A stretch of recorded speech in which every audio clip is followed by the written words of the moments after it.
Assalamualaikum warahmatullahi wabarakatuh.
Innal hamdalillah alhamdulillahi ala ni'amihi wa syukru lahu ala taufiqihi wa amtinani. Asyhadu an la ilaha illallah ta'ziman bi sya'nihi wa asyhadu anna Muhammadan 'abduhu wa rasuluhu adda'i ila ridwani. Sallallahu ala nabiyyina Muhammadin wa ala alihi wa ashabihi wa man tabi'ahum bi ihsanin ila yaumiddin. Wa qala Allah ta'ala bil Qur'anil Karim: A'udzu billahi minasyaitonir rajim. Ya ayyuhalladzina amanu taqullaha haqqa tuqatih wa la tamutunna illa wa antum muslimun. Wa qala Rasulullah sallallahu alaihi wasallam fil hadits syarif: ittaqillaha haitsu ma kunta wa bi sayyi'atil hasanata tamhuha wa khaliqin nas bi khuluqin hasan. Fa ya ibadallah, usikum wa nafsi bitaqwallah, faqad fazal muttaqun, wa tazawwadu fa inna khairaz zadi taqwa. Amma ba'd. Jamaah sholat Jumat yang dimuliakan Allah Subhanahu wa ta'ala, saat ini banyak sekali terjadi fitnah-fitnah yang terjadi di negeri kita yang kita cintai ini. Namun kata fitnah yang kami maksud bukanlah kata fitnah versi bahasa Indonesia, tetapi yang kami maksud adalah fitnah, kata fitnah berbahasa Arab, yang mana kalau kita lihat makna fitnah di kitab Lisanul Arab, ia bermakna ujian, musibah, atau cobaan. Itulah kata fitnah yang dimaksud dalam bahasa Arab. Maka kalau kita lihat saat ini banyak sekali musibah terjadi di negeri kita. Bukan hanya musibah bencana alam berupa banjir, longsor, dan lain sebagainya, tetapi ada musibah yang jauh lebih berbahaya daripada sekedar musibah bencana alam, yaitu musibah yang menimpa agama seseorang. Sehingga ketika seseorang agamanya tertimpa oleh musibah, maka ia akan melakukan penyelewengan dalam urusan agamanya. Karenanya Rasulullah Muhammad SAW, beliau pernah memberikan peringatan dalam sebuah hadis yang diriwayatkan oleh Imam Ahmad. Beliau bersabda, "Inna mimma akhsha 'alaikum syahawatil ghayyi fi butunikum wa furujikum." Sesungguhnya di antara sesuatu yang aku takutkan terjadi pada kalian adalah syahwat mengikuti nafsu perut-perut kalian dan juga kemaluan kalian. Lalu beliau melanjutkan, wa mudillatil fitan, dan sesuatu yang ditakutkan yang lain oleh Rasulullah adalah fitnah-fitnah yang menyesatkan umat ini. Maka para ulama menyebut fitnah-fitnah yang menyesatkan ini dengan fitnah syubhat. Jamaah yang dimuliakan Allah Subhanahu wa ta'ala, Dr. Ahmad Farid dalam kitabnya Tazkiyatun Nufus, beliau memberikan makna apa yang dimaksud dengan syubhat. Beliau mengatakan syubhat adalah sesuatu yang samar-samar, kabur, atau tidak jelas, sehingga fitnah syubhat akan menimpa hati seseorang dan membuatnya akan rusak dalam pemahaman ilmu agama dan juga keyakinannya yang benar. Sehingga seseorang yang terkena fitnah syubhat, ia tidak akan bisa membedakan mana perkara-perkara yang ma'ruf atau yang benar dan mana perkara-perkara yang mungkar atau yang salah. Maka konsekuensinya adalah bisa jadi orang yang terkena fitnah syubhat, dia memandang sebuah kebenaran malah dipandang sebagai kemungkaran, atau sebaliknya ia memandang sebuah kemungkaran sebagai kebenaran atau al-ma'ruf. Ia memandang sesuatu yang hak sebagai hal yang batil, atau sebaliknya ia memandang sesuatu yang batil malah dianggapnya sebagai sesuatu yang hak. Maka contoh-contoh di antara penyakit fitnah syubhat adalah kerancuan dalam pemahaman agama, yaitu agama Islam, atau adanya kemunafikan, atau juga kekufuran, dan juga kesesatan-kesesatan yang lainnya. Jemaah yang dimuliakan Allah Subhanahu wa ta'ala, saat ini platform media sosial adalah sebuah alat yang bisa digunakan untuk menyebarkan sesuatu yang hak, juga bisa digunakan untuk menyebarkan sesuatu yang batil. Maka kami menyimak di antara fenomena fitnah syubhat yang disebarkan oleh orang-orang yang sebenarnya tidak paham ilmu agama melalui media sosial. Di antaranya adalah, pertama, baru-baru akhir-akhir ini ada orang-orang dari kalangan neuroscience, atau neuroscience adalah orang-orang yang ahli di bidang otak atau di bidang syaraf.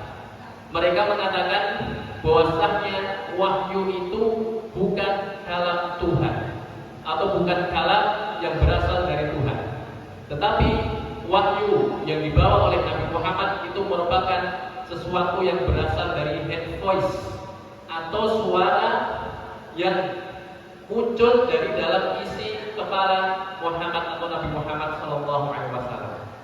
Sehingga wahyu itu hanya sesuatu yang direnungkan oleh manusia lalu disampaikan kepada orang lain. Dan ternyata banyak sekali orang yang mengikuti atau mengiyakan pendapat seperti ini.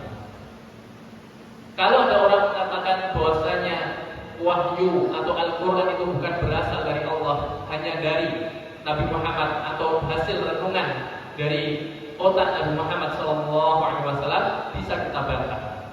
Yaitu bagi orang yang memahami bahasa Arab dengan baik, ia akan menemukan perbedaan gaya bahasa Al-Quran dengan gaya bahasa hadis atau sabda Rasulullah SAW.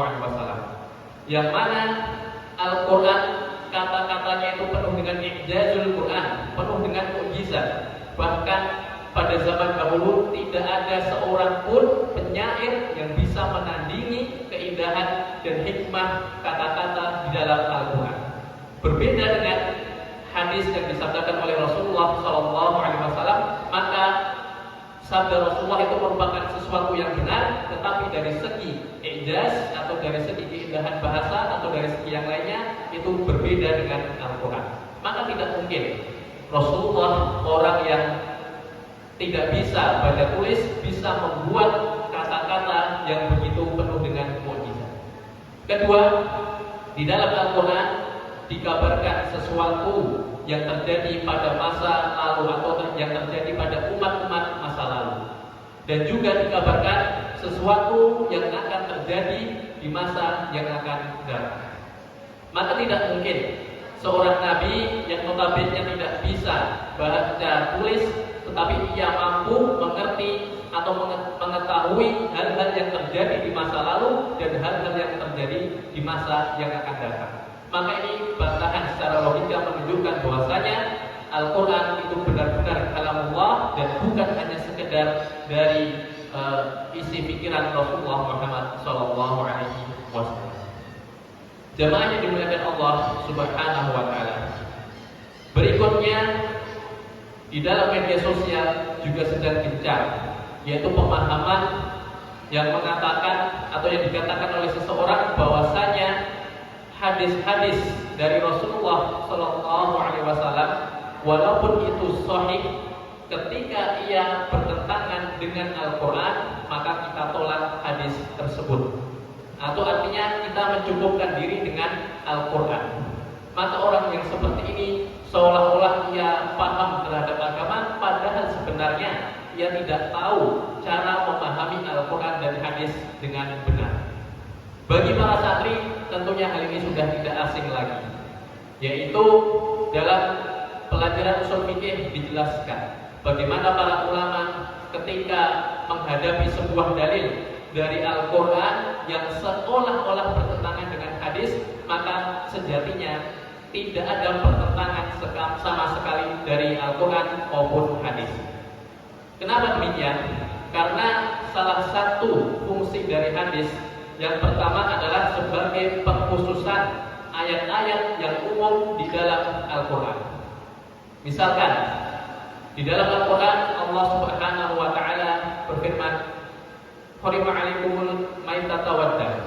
Sesungguhnya diharamkan bagi kalian bangkai dan juga darah. Tetapi Rasulullah SAW bersabda, "Uhillat lana maitatan wad-daman." Telah dihalalkan bagi kami atau bagi kita dua bangkai dan juga dua darah. Apakah maknanya Rasulullah mengatakan Al-Quran? Tidak. Tetapi di situ Rasulullah memberikan pengkhususan atau pengecualian ayat-ayat yang sifatnya umum. Secara umum bangkai dan juga darah itu haram. Tetapi ada dua bangkai yang dihalalkan, yaitu bangkai ikan dan juga belalang. Dan juga ada dua darah yang dihalalkan, yaitu hati dan limpa. Maka inilah fenomena fitnah syubhat yang saat ini digencarkan oleh orang-orang Mu'tazilah yang sebenarnya mereka tidak paham terhadap ilmu agama, tetapi mencoba berbicara tentang agama. Jemaah yang dimuliakan Allah Subhanahu wa Ta'ala, di antara fitnah syubhat yang lain yang sedang viral, marak di media sosial. Di antaranya adalah munculnya seseorang dari luar Indonesia yang ia mengaku bermimpi bertemu dengan Allah langsung dan juga bermimpi bertemu dengan Rasulullah langsung, lalu mengabarkan sebuah berita yang ia dapatkan dari Allah dan Rasulnya kepada orang lain. Tetapi dalam sebuah kesempatan, yaitu dalam acara wawancara di sebuah stasiun televisi, orang tersebut pernah ditanyakan oleh presenternya, apakah Anda termasuk orang yang taat beribadah? Terkhusus lagi, apakah Anda termasuk orang yang selalu menjaga sholat? Maka ia dengan percaya diri mengatakan, jarang aku melaksanakan sholat. Bagaimana mungkin seseorang yang tidak bisa menjaga sholatnya, bahkan ia berani meninggalkan sholat, lalu dipercaya mengabarkan sesuatu yang datang dari Allah dan Rasulnya? Padahal Rasulullah Shallallahu Alaihi Wasallam telah jelas mengatakan, sesungguhnya perbedaan antara seseorang dengan kekafiran adalah tarkus sholat, yaitu dalam hal meninggalkan sholat. Maka dari itu, jamaah yang dimuliakan Allah Subhanahu wa Ta'ala, fenomena-fenomena seperti ini sangat banyak sekali terjadi di negeri kita. Bahkan orang-orang yang menyeleneh, yang menyelisihi syariat agama, justru banyak sekali orang-orang yang mengikutinya. Maka kita sebagai orang atau seorang thalabul ilmi, penuntut ilmu, harus menghindari seluruh fitnah syubhat tersebut. Apa yang harus kita lakukan? Yang pertama, tentunya harus tahu apa penyebab munculnya fitnah-fitnah syubhat atau kerancuan-kerancuan dalam pemahaman agama tersebut. Imam Ibnu Qayyim al-Jauziyah dalam kitab Ighatsatul Lahfan, beliau mengatakan, wa aslu kullu fitnatin inama huwa min taqdimir ra'yi 'ala syar'i. Yang artinya, sesungguhnya asal muasal dari fitnah kesesatan itu adalah dari mendahulukan akal pikiran dibandingkan syariat agama yang Allah dan Rasulnya gariskan. Maka dari itu, bagi seorang thalabul ilmi, tentunya apa yang dikatakan oleh Allah dan Rasulnya harus lebih kita utamakan daripada akal pikiran kita. Yang kedua, agar kita terhindar dari fitnah-fitnah syubhat adalah dengan kita mendalami ilmu agama yang lurus. Kita kembali kepada Al-Quran dan Sunnah, dan memahami Al-Quran dan Sunnah ini melalui pemahaman para ulama salafus soleh yang lurus. Bukan kita memahami dalil dengan akal pikiran kita. Karenanya Allah Subhanahu wa Ta'ala telah jelas berfirman dalam Quran surat An-Nisa 59, ya ayyuhalladzina amanu atii'ullaha wa atii'ur rasul wa ulil amri minkum. Wahai orang-orang yang beriman, taatlah kepada Allah dan taatlah kepada Rasul dan ulil amri kalian. Fa in tanaza'tum fi syai', dan ketika kalian berselisih pendapat dalam sebuah urusan, farudduhu ila Allahi wa Rasul, maka kembalikanlah kepada Allah dan Rasul. Maka telah jelas, ketika ada sebuah perselisihan dalam urusan agama, kita kembali kepada Al-Quran dan hadis. Tetapi dalam memahaminya, kita harus memahaminya sesuai pemahaman para ulama salafus saleh. Karenanya Allah Subhanahu wa Ta'ala juga berfirman dalam Quran surat An-Nahl ayat 43, fas'alu ahla dzikri in kuntum la ta'lamun. Bertanyalah kepada orang yang paham ketika kamu tidak mengetahuinya. Jamaah yang dimuliakan Allah Subhanahu wa Ta'ala, berikutnya yang bisa kita lakukan agar terhindar dari fitnah syubhat ini adalah berdoa kepada Allah Subhanahu wa Ta'ala agar Allah menunjukkan mana yang hak dan mana yang batil. Maka disebutkan ada salah satu doa yang sering dipanjatkan oleh para ulama salafus saleh. Meskipun doa ini bukan berasal dari Nabi, tetapi ini adalah doa yang baik, yaitu Allahumma arinal haqqa haqqa warzuqna ittiba'ah wa arinal batila batila warzuqna ijtinabah. Yang artinya, ya Allah, perlihatkanlah kepada kami yang hak itu adalah hak, yang benar adalah benar.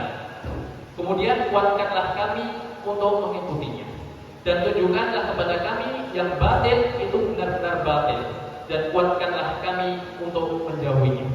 Kemudian yang terakhir adalah kita sebagai thalabul ilmi maka mempunyai tugas untuk berdakwah, untuk menjelaskan kepada umat ini akan bahayanya pemikiran-pemikiran yang menyeleweng dan juga fitnah-fitnah syubhat tersebut, sehingga umat ini mudah-mudahan selalu berada pada jalan yang lurus yang diridhai oleh Allah Subhanahu wa taala. Barakallahu fi wa lakum fil Qur'anil Karim wa nafa'ani wa iyyakum bima fihi minal ayati wa dzikril hakim. Astaghfirullah li wa lakum wa lisa'il muslimin lidzan fastaghfiruhu innahu huwal ghafurur rahim.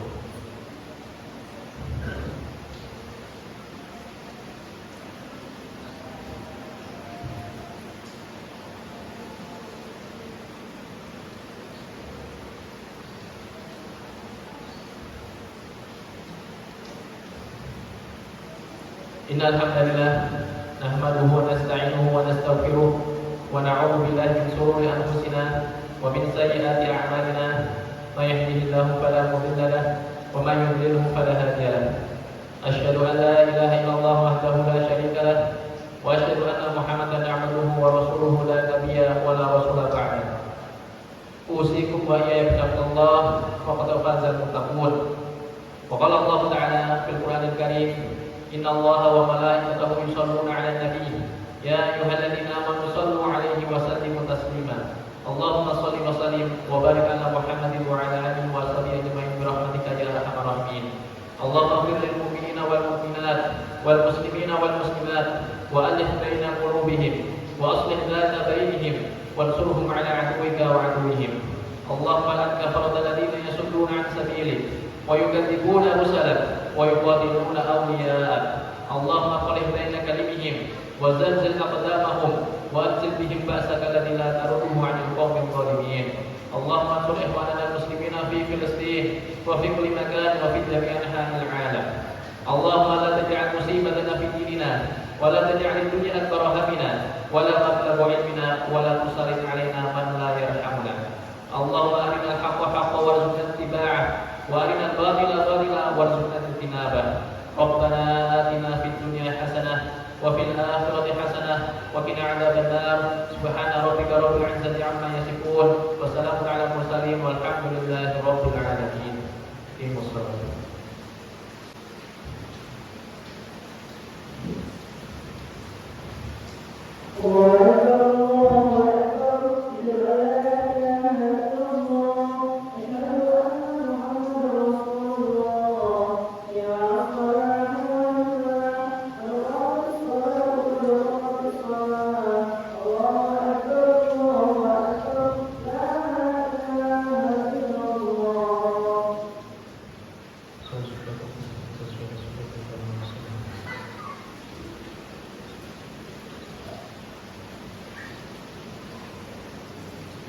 Allahu Akbar.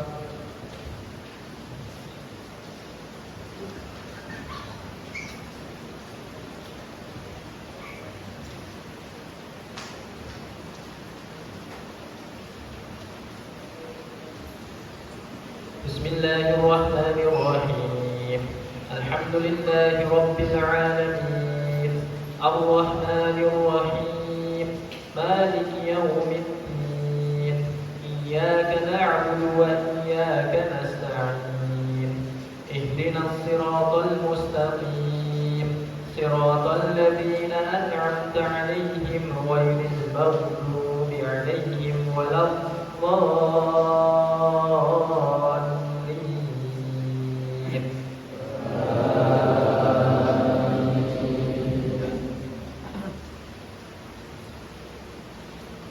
والضحى والليل إذا سجى ما ودعك ربك وما قلى وللآخرة خير لك من الأولى ولسوف يعطيك ربك فترضى ألم يجدك يتيما فآوى ووجدك ضالا فهدى ووجدك عائلا فأغنى فأما اليتيم فلا تقهر وأما السائل فلا تنهر وأما بنعمة ربك فحدث. Allahu Akbar.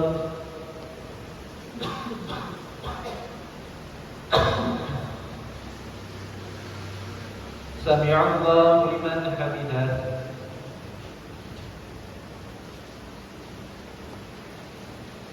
Allahu Akbar.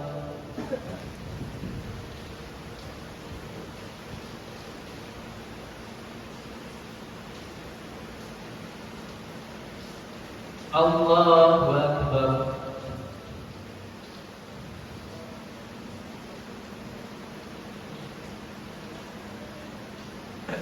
Allahu Akbar.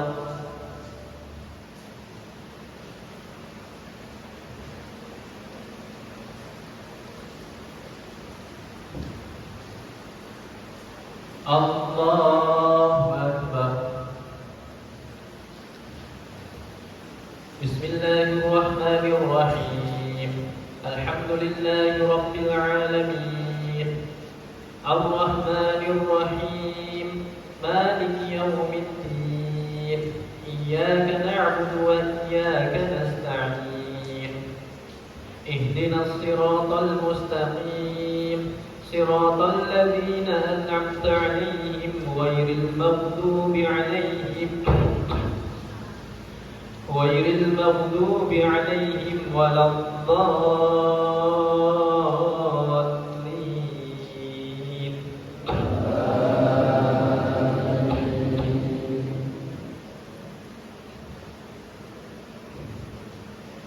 Inna a'tainaka al-kautsar fasalli li rabbika wanhar.